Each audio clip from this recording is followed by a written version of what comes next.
to not have won the Heisman. Overcame adversity to become champions and change a perception. We finally got that stigma off Coach Osborne that he couldn't win the big one.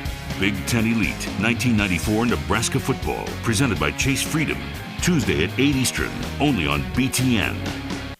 I absolutely believe that college is a great laboratory to develop leadership.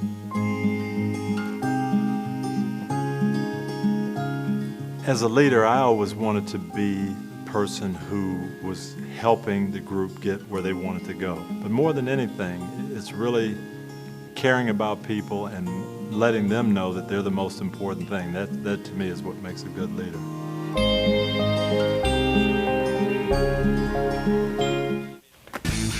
Back on the State Farm post-game as we check in on the game in Evanston between Iowa and Northwestern. Kane Coulter had been critical of the Northwestern offense, said they really don't have an identity. They had an identity on this day, and the identity was run the football repeatedly. Kane Coulter going there for 20 yards, picking up a first down for the Cats, and then it is Kane Coulter again. Same drive on a 3rd and 1 from the 5. He had 43 yards rushing in the first drive of the game, and the Cats are on top 7-0. Early second quarter, it is 7-3. Northwestern backed up on its own 1. And there goes Venrick Mark. Goes over 1,000 yards for the season. First back to do that since Tyrell Sutton in 2006, Howard. Yeah, we'll let him slide. We'll catch up with him a little later on this evening. Yeah. All right. That would lead to a 2-yard touchdown run by Coulter. Northwestern on top 14-3. Buck and a half to go, second quarter, 14-3, when Vandenberg is sacked by Tyler Scott, who's having an outstanding year. So it's 14-3 still at the break. Early third quarter, this really turned things dramatically in Northwestern's favor. Tyrus Jones, the block punt, that put it at the 4-yard line, and Coulter going to keep it himself for the 4-yard touchdown run. He had 26 carries, 166 yards. That is a career-high rushing yards, 3 rushing touchdowns. It's 21-3, and of course, when the threat of the run is there, play action works awfully well. Coulter, Christian Jones, that's a touchdown, 47-yarder, just 80 yards through the air for the Cats. They're up 28-3, but it is never easy with the Wildcats. Remember, they blew the big lead last week against Nebraska, and here the snap goes over Coulter's head. They were threatening to go in to go up 35-10 there. Instead, Iowa with some new life, and they take advantage. James Vandenberg, the 1-yard touchdown plunge. It's 28-17. Same score, Hawks driving again. They're deep in Northwestern territory. Final 2 minutes of the game, and on a 4th and 3, Vandenberg throws incomplete. And Northwestern can celebrate its 7th win of the year. The Cats are now 7-2. They are 3-2 in conference play as they win it by the final of 28-17. Their 6th win in their last 8 games against Iowa. Again, Coulter and Mark, both with big games, both over 160 yards rushing. But Coulter certainly the biggest story, and he visited afterwards with Rick Pizzo. Quarterback Kane Coulter responsible for all 4 of Northwestern's touchdowns against Iowa. Kane, I know earlier this week you said you weren't sure if your offense had an identity. Does it have one now? I think we established it, especially with the run game. I feel like we've proved that we can run all season, and if we get that going, I feel like it opens up the rest of our playbook. And the offensive line was blocking great today. Venner was hitting holes. I was doing my part, and it was a great team win on offense. And obviously it was a bounce-back win for you guys mentally too. How did you prepare for this week inside the head after last week's disappointment? We talked about controlled aggression. We were really frustrated about how things ended last week, and feel like we really let one slip away from us. And we were frustrated about that, and we kind of just wanted to take it out on the Hawkeyes. So we controlled that this week and just let it show when we were on the field. Kane Coulter now 9 rushing touchdowns in Northwestern's last 5 games, including today's win over the Hawkeyes. Rick, thanks a lot. And they've been going back and forth offensively. And again, this is something we've talked about all week, this offensive identity.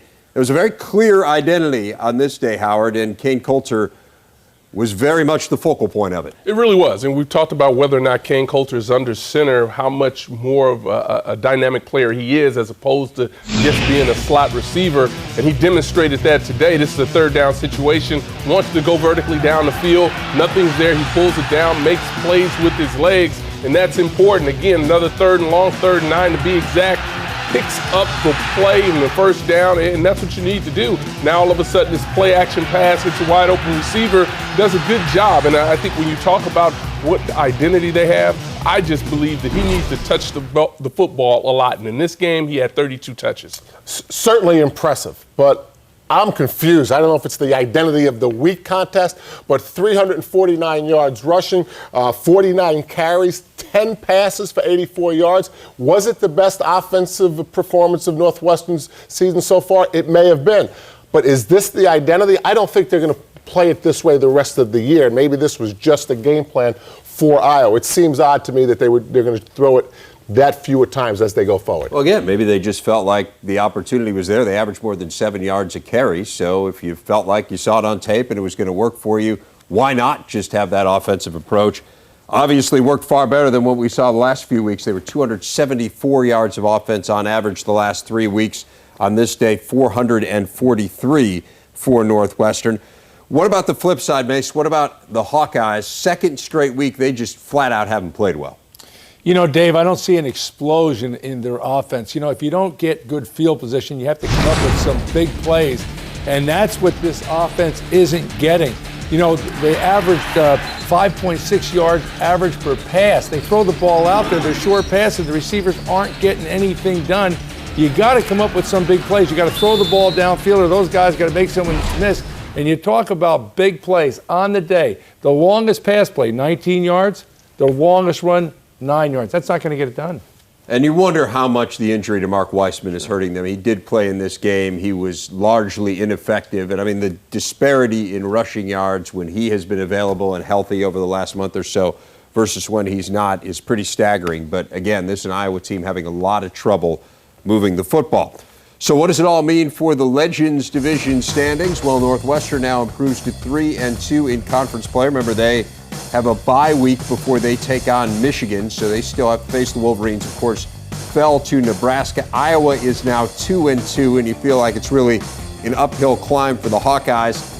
I still think there's a feeling on this desk, though, that it's really about Michigan and Nebraska, isn't it, about the game tonight? Yeah, no question about it. The game tonight will tell us a lot, and it's an opportunity for Michigan to really seize the moment, and they're going to have to do that because they'll be tested tonight, not only on the offensive side, but also the defensive side of the football. Yeah, I think the winner of this game tonight, Nebraska-Michigan, clearly is in the best position because of the tiebreaker. You look at Michigan. Michigan wins this week, and they lose to Ohio State at the end of the year, and they win out in the Legends. They win it. On the other hand, if Nebraska wins tonight and wins out, regardless of what Michigan does, they win the Legends. Yeah, and then you got a couple teams like Northwestern just hanging around, hoping something crazy happens, right? Yeah, you don't know. No, absolutely. I mean, again, I think the strong sense is it'll likely be either Michigan or Nebraska, but mathematically, until you're out of it, you see, maybe things fall your way. Again, you've got a couple games that are in your control. Michigan and Michigan State still to play for Northwestern. You see how those things play out. Certainly a much better performance for them than they saw last week against Nebraska. We still have another game to get to. Indiana and Illinois. We'll show you who got their first conference win. And we will get you ready for what should be a great night in Lincoln. They are getting ready to watch the matchup between Michigan and Nebraska. The Wolverines in town for the first time since 1911. Get you ready for that one as we continue. That just happened. Yes, it did.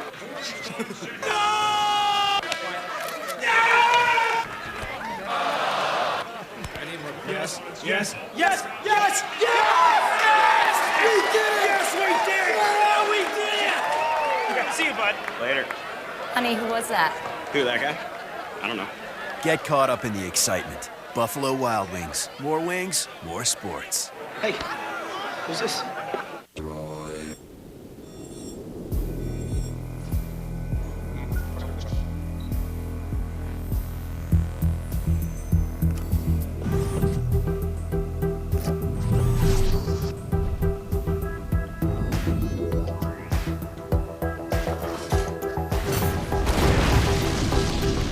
Fail, Droid powers through. Introducing the new Droid Razr Max HD by Motorola. Now more than ever, Droid does.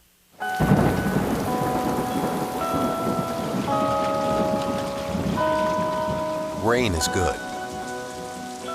too much of a good thing can be bad for your nitrogen. Instinct and N-Serve nitrogen stabilizers keep more nitrogen available longer, so it'll be there when corn needs it most. Rain comes and goes. Stabilized nitrogen is not going anywhere.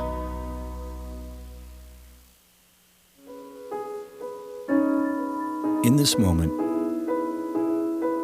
it doesn't matter if you save money in 15 minutes. It doesn't matter if your neighbor has the same insurance that you do. What matters right now is the quality of your independent insurance agent and the company that stands behind them. Auto Owners Insurance. At Speedway, we know how hectic your day can be. That's why we're committed to delivering coffee house quality without the wait. I have some regular customers I know so well. I can start pouring their coffee before they're even in the door. My customers are always on the move. I make sure they get in and out fast with the best cup of coffee around. Any 12-ounce coffee or specialty is always just 99 cents, including pumpkin spice. It's coffee house quality without the wait. You've got my word on it. We're on your way, the convenience stores of Speedway. It is the State Farm postgame.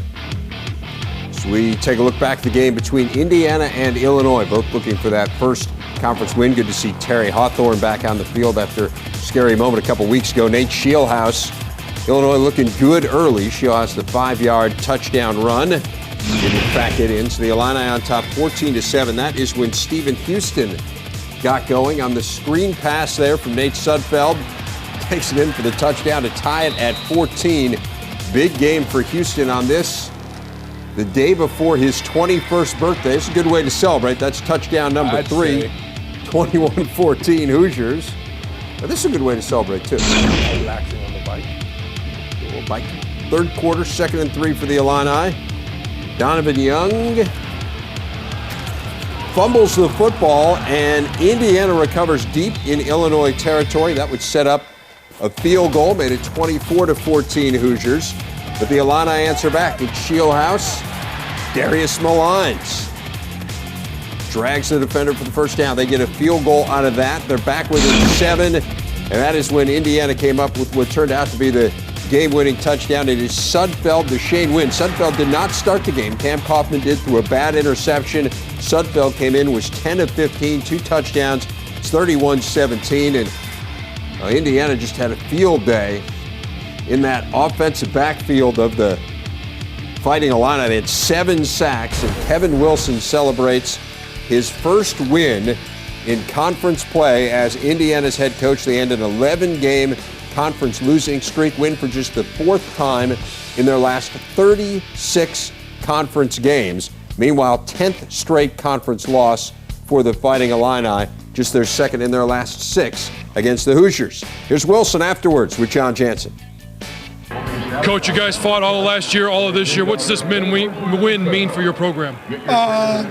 Means a lot just to the guys. I mean, seniors, those guys been battling buying in. We don't have a lot of positives to show for them on the scoreboard with the W's. But it's a great group. So for them and for our fans, we got to get some guys behind us back home, those students, those alumni. So it means a lot for those guys too. Talk a little bit about the job Nate Sudfeld did stepping in and playing. And it's been close neck to neck. I mean, Cam just floated the ball in the middle. Last week we had a couple turnovers. So if in every game we planned on kind of playing both, Nate got the odd hand, played pretty well for us. You guys have struggled in the Big Ten. This is your first win in 2 years. Just talk about what that means for you guys as players. We're still hungry. We're not satisfied. We want more. So the Big Ten championship is still in sight. We have many doubters, but we're not worried about them. We're playing for the Hoosiers to the right and the Hoosiers to the left. Great. Thanks a lot. Appreciate it. A big game for Stephen Houston. Big game for Kevin Wilson. Again, win number 1 as the Hoosiers head coach in conference play. You see, the last time they had won one was all the way back in 2010. Remember, they did win Bill Lynch's final game against Purdue. Since then, they hadn't won any. And again, a 5-game losing streak overall, and they had so many close calls, but they do figure out a way to pull this one out. As for the Illini, head coach Tim Beckman asked after the game how he's doing amidst his team's struggles. You think I like losing? I haven't been around it. No, I hate it. So, you just continue to go. plug forward. I've learned a lot. But no, I don't like losing. Hate it. Well, I don't think many people like it, but again, the Illini really struggling. The flip side, though, is Indiana. I mean, this offense just gets more and more impressive with each passing week. That has been the story. A lot of impressive things about Indiana today. To me, the most impressive thing was at the end of the game when they had been throwing the ball, spreading Illini's defense out, they were able to run the ball. Indiana has been in this position in other games this year, but this is the most impressive they've responded. That they've outnumbered Illinois in the box because Illinois is out protecting the flank of the pass game, and now Indiana can run the ball. When Indiana can do this after they make everyone defend the pass, they are really something on offense, and then here's the payoff for the pass, Mace. Terrific play calling, as it has been right up until this game, but this is the best it's looked. You know, not only today, but the last couple of weeks, we've been using the word impressive a lot when we talk about Indiana's offense, even though they haven't been winning. And the reason being, when you watch the film, you can see what they're trying to do. It's well-conceived plan. It's a well-conceived game plan. It's good execution. And if you do that, we're going to do this. It's kind of a chess game. And that's one of the reasons why they're having some success. Yeah, and I also think you have to look to the defense, at least today, particularly when you talk about rushing a passer. 7 sacks today. This is something that we have not seen out of this defense. You're talking about getting after the passer. Shieldhouse never had an opportunity to be comfortable in the pocket, to find his receivers down the football field, and this is just an outstanding job. They weren't bringing, an extra linebacker. A lot of times this was a 4-man rush, and they were able to keep them contained and create the sack, and that's big time and impressive. And I think the other thing that was also impressive in this one is that they won the turnover battle. And that's going to be big for a team when you go on the road with a defense that's not great at this particular point, but they found a way to win, and they found a way for that offense to be uncomfortable. And this has been the story all year for them. Very few turnovers. This is their 13th straight game, guys, without a lost fumble. That is the longest streak in the nation. So, again, if you're not great defensively, and they're still not great, don't hurt yourself. Don't turn the ball over. Don't shoot yourself in the foot. And the Hoosiers have not done that really all year. They've been in a lot of games. They figured out a way to win this one. Here's what it means now for the leaders division standings. Ohio State and Penn State playing right now. Wisconsin did get the defeats at the hands of Michigan State, so now they have 2 losses on the year. And you see Indiana now 1-3 in conference play, and still with some matchups within the division ahead of them. Again, I think the Hoosiers very happy to get that win, and Purdue and Illinois still without victories. Well, we get you ready now for the game between Nebraska and Michigan. Huge showdown coming up in Lincoln. We'll get a preview from Matt Davison next on the State Farm Postgame. Now at Best Western, stay 2 separate times and earn double rewards. It should be easy. They're the biggest hotel family in the world. You see, with 3 types, you can always find the one that's right for your trip. And since each hotel is independently owned, there will always be someone there who cares and rewards you for your loyalty. Book now at bestwestern.com. How is it that the omelet on the left is 162 calories and the one on the right is only 83 calories? Oh, that's how. Egg beaters. Made of real eggs, but only half the calories. Egg beaters. The real thing, only better. When I talked to my brother, he decided that he was going to play this season for me. I see that guy walking across the street in that Michigan shirt, I'm going to bristle up a little bit.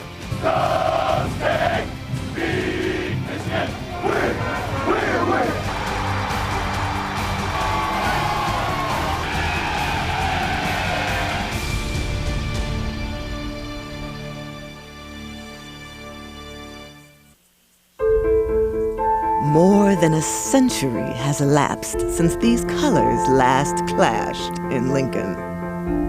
2 programs of epic stature, deeply rooted in college football soil. Seeds planted from coaches of yesteryear. The sideline soldier, Schembechler. The consummate leader, Osborne. Legendary powers, new rivals. Tonight, a battle that will take its place in college football lore. Maize and blue. Big Red.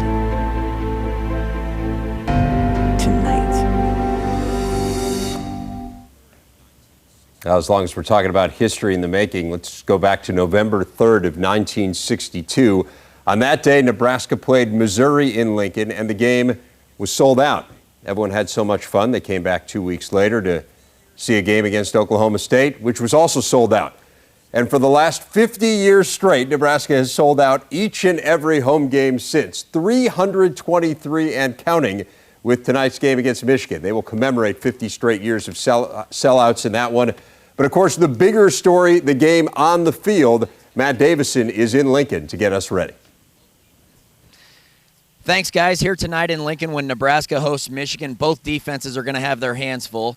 We'll see two of the best quarterbacks in the Big Ten Conference. Denard Robinson gets it done on the ground, leading the Big Ten at 128 yards per game. Taylor Martinez through the air leads the Big Ten in passing efficiency and also in completion percentage. So how do you slow these two guys down? Well, both defensive coordinators think they can force turnovers here tonight. Taylor Martinez for Nebraska, he's only thrown 4 picks on the season, but he's fumbled it 8 times. Nebraska's lost 4 of those. On the other side, Denard Robinson has thrown 9 interceptions this year to go along with his 9 touchdowns. Nebraska thinks they can get him to throw it to him a couple of times here tonight. Turnovers, as in most games, figure to play big here tonight in Lincoln. Should be a dandy. Just over 40 degrees at game time. Back to you guys in the studio. Matt, talking about the turnovers, we know those have been an issue for Nebraska, but as you can see, despite that, they've been overpowering offensively so far this year. More than 473 yards per game, tops in the Big Ten. And this is a classic strength against strength. I mean, the Wolverines giving up fewer than 8 points per game. Also tops in the Big Ten, just 3 offensive touchdowns allowed in their last 5 games. I think we sat there in Ann Arbor, and I'm not sure any of us envisioned the defense would be quite this good, Coach. What have you seen from them? Not only are they good, they're multiple, and so is Nebraska's offense. We talked to Tim Beck Thursday night on BTN Live about how multiple the Michigan defense was. Well, the Nebraska offense is just as multiple. Let's look at some of the clips from the Michigan defense. Here's an interception. Big plays will be important to both defenses tonight. Here's a sack. You can expect Greg Madison to bring the house when he gets ahead and down and distance. But this is really their trademark, their run defense. Greg Madison has this defense sprinting to the ball every single snap. And both defenses are going to be challenged tonight, but the visiting defense is going to be challenged more because they're the visiting defense. Yeah, you know, we keep talking a lot about offensive identity, and you think about Nebraska. A year ago, what was their offensive identity? It was running the football, Taylor Martinez running the football, and we were very critical a lot of times when he threw the football, but not any longer. Well, fast forward to 2012, and all of a sudden you got a guy, Taylor Martinez. Man, he is lighting up the scoreboard with the passing game. A 67% completion, awfully good. 15 touchdown passes, 4 interceptions. It's kind of like Air Martinez now. Change of identity. Yeah, it is really, really remarkable, the turnaround that Taylor Martinez has had in the passing game. I remember him saying to us, you know, we want to be around 70%. Said that when we were in Lincoln, we're thinking, I'm not sure that's really attainable. He's at 67% on this year, and really, outside of one bad performance against Ohio State, really hasn't made many mistakes at all, Howard. You know, he's really done an outstanding job. And I think you go back to last week's game when he was 5 for 5 on that winning drive. The decisions that he was making, these weren't dump passes. He was going down, taking what the defense was giving him. There were some lengthy passes, and he had 2 of them on 1st and 10. So I think his decision-making process obviously is much better. And they talk about how comfortable he is being in this offense for the second year. Again, threw for 342 yards in that game against Northwestern, ran for 65 more. The Big Ten Offensive Player of the Week. We have 2 quarterbacks who can put up big numbers with their arm and can put up big numbers with their feet. Should be a really fun one to watch, and we will continue to get you ready for Michigan and Nebraska as we continue here on the State Farm post-game report. And then after we're done, it is The Journey here on BTN. Coming up on The Journey, Big Ten Football 2012. Denard Robinson's legacy as a spectacular college football player is secure. He's done amazing things, but he's never beat Michigan State. I see that guy walking across the street, and that Michigan shirt, I'm going to bristle up a little bit. I knew that the chips were stacked against me regardless of where I went, and that I had a huge uphill battle.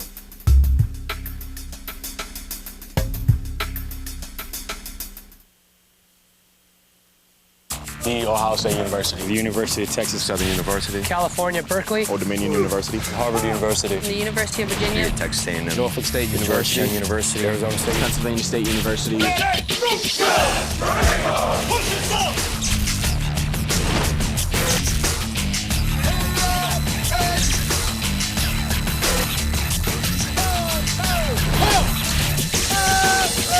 The few, the proud, the Marines. When it comes to the financial obstacles military families face, we understand. At USAA, we know military life is different. We've been there. That's why every bit of financial advice we offer is geared specifically to current and former military members and their families. Dad! Life brings obstacles. USAA brings advice. Call or visit us online. We're ready to help.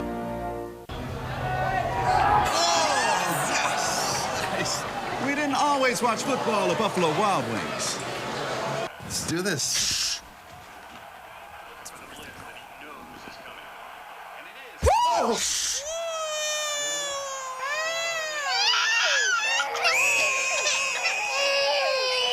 Protect the football. Buffalo Wild Wings. Football the way it should be.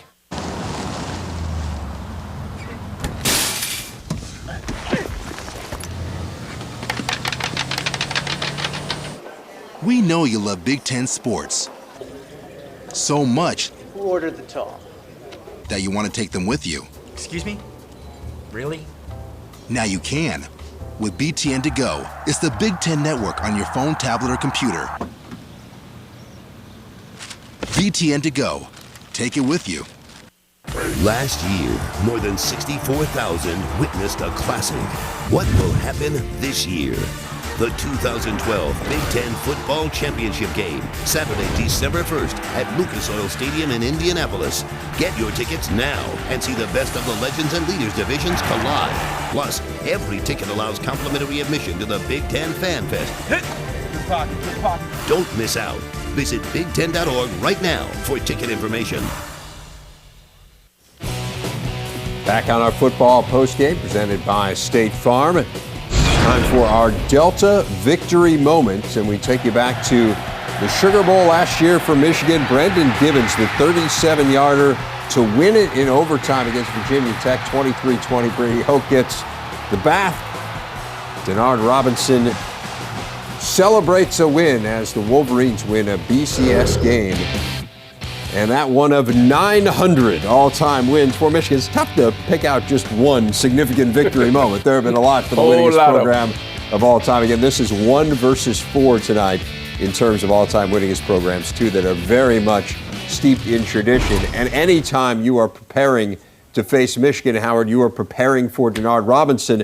We know the issues Nebraska has had with mobile quarterbacks. Are they ready for Denard? Well, I mean, that's a question that we all want to know, including those Nebraska fans. And when you go in and look at the tape, it's more about the alignment and less about the assignment. I think one of the things that has to happen, you have to understand where the strength of the formation is. It's going to be to the 3 receiver side here, identified by the tight end. Now, all of a sudden, you see the 2 linebackers here, you have a safety down. Now, the key is Ohio State wants to run to the weak side. Now, you saw the force defender. I'm going to run this back. Watch the force defender, number 13, run up the field. He's going to get there. Now, you've got to have a linebacker in that spot to be able to make the play. But because of the alignment of Ohio State, the linebacker was overshifted, and then there was no one there to fill the gap that the force defender forced him to run back in. So you see Braxton Miller make a big play. Let's look at it again. You got the 3 receiver side. That's going to be the strength. What does Ohio State want to do? Run to where they have the advantage. The advantage for them is going to be to the left side. You see, if you move the players around just a little bit, now all of a sudden they're in position to make a play. Now, Compton does a great job of falling back inside and slowing this down for a minimal gain, But this is going to be critical when they play tonight. Strong side, once again, Michigan has this in their arsenal. Let's take a look at it from the end zone angle. This is where they want to run, to the weak side where they have an block.